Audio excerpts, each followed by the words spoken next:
Assalamualaikum warahmatullahi wabarakatuh.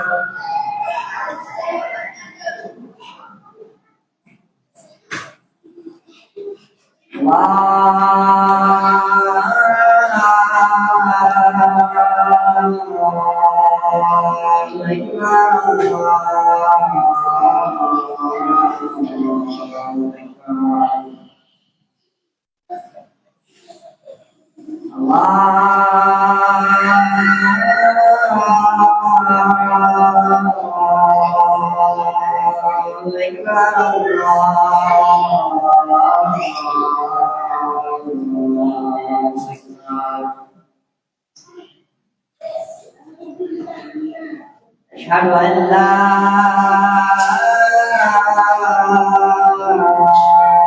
ilaha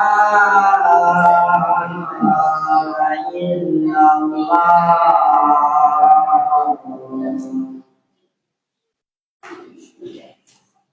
Asyhadu an la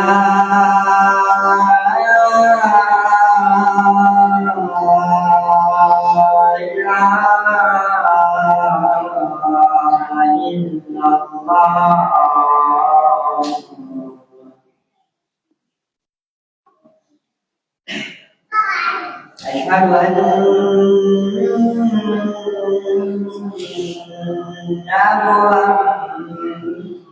Muhammadar Rasulullah.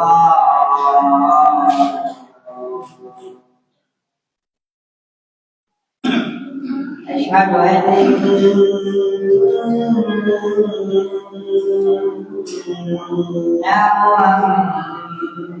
Muhammadar Rasulullah.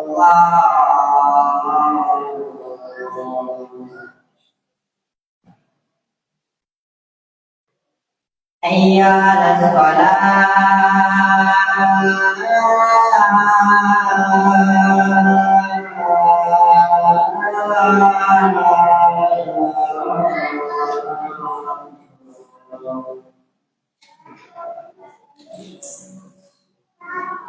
Hayya 'alas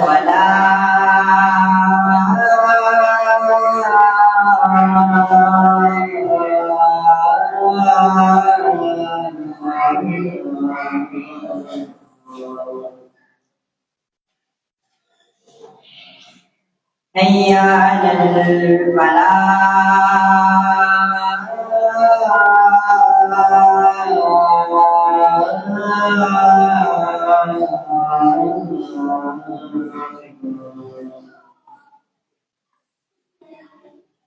Hayya 'alal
Innal hamdalillah nahmaduhu wa nasta'inuhu wa nastahdihi wa nastaghfiruh wa na'udzu billahi min shururi anfusina wa min sayyiati a'malina.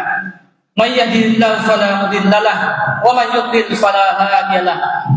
Wa asyhadu an la ilaha illallah wahdahu la syarika lahu wa asyhadu anna Muhammadan 'abduhu wa rasuluh la nabiyya ba'dahu.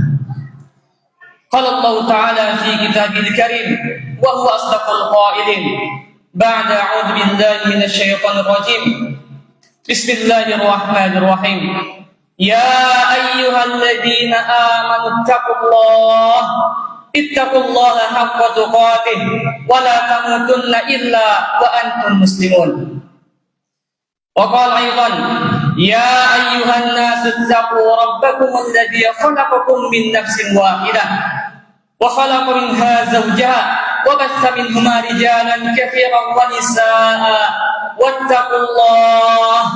واتقوا الله الذي تساءلون به والأرحام إن الله كان عليكم رقيبا أما بعد فإن أصدق الحديث كتاب الله وخير الهدي هدي محمد صلى الله عليه وسلم وشر الأمور محدثاتها فإن كل محدثة بدعة وكل بدعة ضلالة أما بعد اللهم صل وسلم على نبينا محمد صلى الله عليه وعلى آله وصحبه وسلم تسليما كثيرا. Ma'asyiral muslimin, jamaah Jumat yang semoga dimuliakan Allah Subhanahu wa taala. Di hari yang mulia ini, di hari raya umat Islam yang berulang setiap pekannya, yang disebut sebagai Sayyidul Ayyam, penghulunya para hari. Di antara 7 hari yang Allah ciptakan, Allah memuliakan hari ini yaitu hari Jumat, yang mana Allah mengumpulkan kita di dalam masjid ini guna untuk senantiasa saling mengingatkan, saling berwasiat untuk meningkatkan ketakwaan kita kepada Allah Subhanahu wa taala. Dan jangan sampai jamaah sekalian kita sampai mati meninggalkan dunia ini kecuali dalam keadaan sebenar-benarnya Islam. Kemudian mari kita memperbanyak salawat di hari yang mulia ini kepada Rasul dan Nabi kita yang mulia Rasulullah Muhammad sallallahu alaihi wasallam, serta kepada seluruh para sahabatnya dan keluarganya serta umatnya hingga akhir zaman. Jamaah Jumat rahimakumullah, seperti halnya sebuah lembaga atau sebuah instansi setelah melakukan sebuah kegiatan tersebut tidak langsung dinyatakan selesai. Sebelum dinyatakan selesai, ada sebuah kegiatan, ada sesuatu yang harus dilakukan terlebih dahulu, yang biasanya disebut sebagai laporan pertanggungjawaban. Setelah selesainya kegiatan tersebut, dinyatakanlah bagaimana hasil dari kegiatan tersebut jemaah sekalian. Begitu pula dengan kehidupan kita. Kehidupan kita ini, setelah kematian kita, tidak langsung dinyatakan selesai kehidupan kita di dunia ini jamaah sekalian. Ada fase berikutnya, dan setelah itu ada laporan pertanggungjawaban yang bukan kita pertanggungjawabkan di hadapan manusia, namun kita pertanggungjawabkan langsung di hadapan Allah Subhanahu wa taala. Untuk apa jemaah sekalian? Kehidupan kita di dunia ini tidaklah gratis. Bukanlah sesuatu yang cuma-cuma, bukan sesuatu yang dibuat Allah hanya main-main saja, seperti yang Allah firmankan di penghujung surah Al-Mu'minun. A'udzubillahi minasyaitonir rajim. Afa hasibtum annama khalaqnakum 'abathan wa annakum ilaina la turja'un. Wahai manusia, apakah kalian mengira bahwa kami menciptakan kalian main-main saja, sedangkan kalian tidak akan dikembalikan kepada kami? Tidaklah kalian diciptakan tanpa tujuan yang jelas, dibiarkan begitu saja hidup di dunia tanpa sesuatu yang harus dicapai di dunia ini jemaah sekalian. Dan tentu saja masyarakat muslimin rahimakumullah, apa yang harus kita capai di dunia, apa target kita di dunia, tugas kita dari Allah Subhanahu wa taala juga telah jelas, telah disebutkan, difirmankan Allah taala dalam surah Ad-Dariyat di ayat 56. A'udzubillahi minasyaitonir rajim. Wa ma khalaqtul jinna wal insa illa liya'budun. Kata Allah, dan tidaklah aku ciptakan jin dan manusia kecuali hanya untuk menyembah kepadaku, kata Allah taala. Sehingga kehidupan kita ini kelak ada pertanggungjawabannya langsung di hadapan Allah taala. Tidak saja selesai begitu saja jemaah sekalian. Setelah melewati kematian, tidak dinyatakan selesai begitu saja kehidupan kita. Ada beberapa hal yang harus kita pertanggungjawabkan di hadapan Allah Subhanahu wa taala. Kemudian setelahnya diputuskan di manakah tempat akhir kita. Apakah kebahagiaan yang abadi di surga, ataukah wa na'udzubillah harus singgah atau bahkan ditempatkan kekal di neraka, wa na'udzubillah. Setidaknya ada 4 hal, ada 4 unsur dalam kehidupan kita jemaah sekalian yang perlu kita pertanggungjawabkan, dan pasti kita akan pertanggungjawabkan kelak di hadapan Allah Subhanahu wa taala.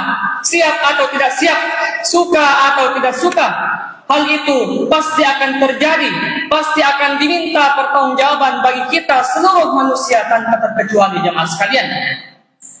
Sebagaimana yang disebutkan dalam hadis yang diriwayatkan oleh Imam At-Tirmidzi, la yazalu qadamu 'abdin yaumal qiyamah, tidaklah bergeser sama sekali kaki-kaki dari hamba-hamba Allah Ta'ala, tidak bergeser kaki kita dari tempat berdiri kita kelak di hari kiamat, kecuali akan mempertanggungjawabkan hatta yus'alu an arba', sehingga dia mempertanggungjawabkan 4 hal. Apa saja 4 hal itu jemaah sekalian? Yang pertama, an umrihi fi ma afnah, tentang umurnya untuk apa saja dia habiskan.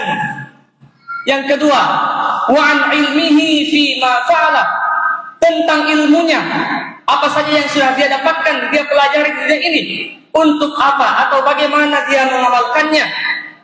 Yang ketiga adalah wa an malihi, tentang hartanya, wa an malihi min aina iktasabahu wa fi ma anfaqahu, dari mana dia dapatkan harta tersebut dan untuk apa dia salurkan hartanya. Dan yang keempat jemaah sekalian, wa an jismihi, tentang tubuhnya, tentang fisik kita ini yang diberikan Allah Subhanahu wa taala, fi ma ablah, untuk apa dia digunakan. Ma'asyiral muslimin, jamaah Jumat rahimahullah taala. Yang pertama kita jelaskan tentang umur kita yang kelak kita akan pertanggungjawabkan di hadapan Allah Subhanahu wa taala. Umur kita yang sedikit ini yang disebutkan oleh Nabi sallallahu alaihi wasallam, baina sittina wa sab'in, hanya sekitar 60 sampai 70 tahun saja jemaah sekalian, dan hanya sedikit yang bisa melewatinya, dan juga tidak banyak yang tidak sampai pada usia tersebut jemaah sekalian. Mari kita merenung sejenak, mari kita memikirkan sejenak jemaah sekalian, umur yang sudah kita lalui, untuk apa saja kita menghabiskan umur tersebut jemaah sekalian. Apakah usia yang Allah Ta'ala berikan kepada kita benar-benar kita manfaatkan dengan baik? Apakah usia tersebut benar-benar kita gunakan untuk ketaatan kepada Allah, ataupun sebaliknya, lebih banyak usia kita yang kita gunakan untuk melanggar syariat-syariat Allah Ta'ala? Maka dari itu jemaah sekalian, bagi kita yang masih diberi umur, masih diberikan usia dari Allah Subhanahu wa taala, baik para pemuda yang umurnya masih sedikit ataupun mereka yang telah diberikan umur yang panjang oleh Allah Subhanahu wa taala, mari kita bermuhasabah, mari kita introspeksi diri kita. Umur kita yang sudah sejauh ini, apa saja yang kita sudah capai untuk bekal kita di akhirat? Apa yang akan kita jawabkan atas pertanyaan Allah Subhanahu wa taala? Umurmu untuk apa kamu gunakan? Jangan sampai jemaah sekalian kelak di hadapan Allah kita bingung untuk menjawabnya, karena lebih banyak usia kita yang digunakan sia-sia dibanding usia yang seharusnya digunakan untuk ketaatan kepada Allah Subhanahu wa taala. Berikutnya, wa an ilmihi fi ma fa'ala, dengan ilmunya, bagaimana ilmunya diamalkan. Jamaah sekalian, ilmu yang kita miliki sedikit ataupun banyak, itu juga akan dimintai pertanggungjawabkan oleh Allah Subhanahu wa taala. Untuk apa kita mengambil ilmu tersebut dan bagaimana kita mengamalkan dari ilmu tersebut jemaah sekalian. Utamanya apa yang telah kita ketahui sedikit pun dari agama kita ini. Jangan sampai kita termasuk orang-orang yang Allah sebutkan di dalam surah As-Saff, ya ayyuhalladzina amanu lima taquluna ma la taf'alun. Wahai orang-orang yang beriman, mengapa engkau mengucapkan sesuatu yang engkau tidak kerjakan? Kabur maqtan indallah, sangat buruk di hadapan Allah Subhanahu wa taala, an taqulu ma la taf'alun. bagi orang-orang yang mereka hanya mengucapkan dia tahu sesuatu kebenaran namun dia tidak kerjakan. Na'udzubillah. Oleh karena itu, mari kita gunakan ilmu yang kita miliki, baik ilmu tentang dunia ini, terlebih lagi ilmu tentang akhirat. Bagaimana ilmu tersebut bisa mendekatkan diri kita kepada Allah Subhanahu wa taala, bukan justru sebaliknya menjauhkan kita dari Allah Subhanahu wa taala atau digunakan untuk menzalimi atau merampas hak-hak orang lain. Jemaah sekalian, pertanyaan yang ketiga kelak yang akan kita pertanggungjawabkan, wa an malihi, tentang hartanya. Untuk harta kita jemaah sekalian, pertanyaannya bercabang dua. Pertanyaan pertamanya, dari mana kita dapatkan harta tersebut? Dan pertanyaan kedua, untuk apa kita belanjakan harta tersebut jemaah sekalian? Dari mana kita dapatkan? Apakah dari jalan yang halal ataupun wa na'udzubillah dari jalan yang haram? Apakah harta yang kita suapkan untuk anak dan istri kita berasal dari sesuatu yang halal, berasal dari sesuatu yang Allah ridhai, atau wa na'udzubillah berasal dari praktek-praktek yang Allah murkai, berasal dari praktek riba, praktek korupsi? Wa na'udzubillah, sungguh nerakalah yang akan kita masukkan ke rumah kita jikalau memasukkan harta-harta yang haram tersebut. Setelah kita ditanya, dari mana engkau dapatkan harta tersebut? Kita juga tidak luput dari pertanyaan, untuk apa kamu membelanjakannya? Jemaah sekalian rahimakumullah, untuk apa kita belanjakan harta-harta kita jemaah sekalian? Harta kita bukan milik kita. Harta kita hanya menjadi sebuah titipan yang Allah minta pertanggungjawabannya di hari kiamat kelak. Maka dari itu, tidak seharusnya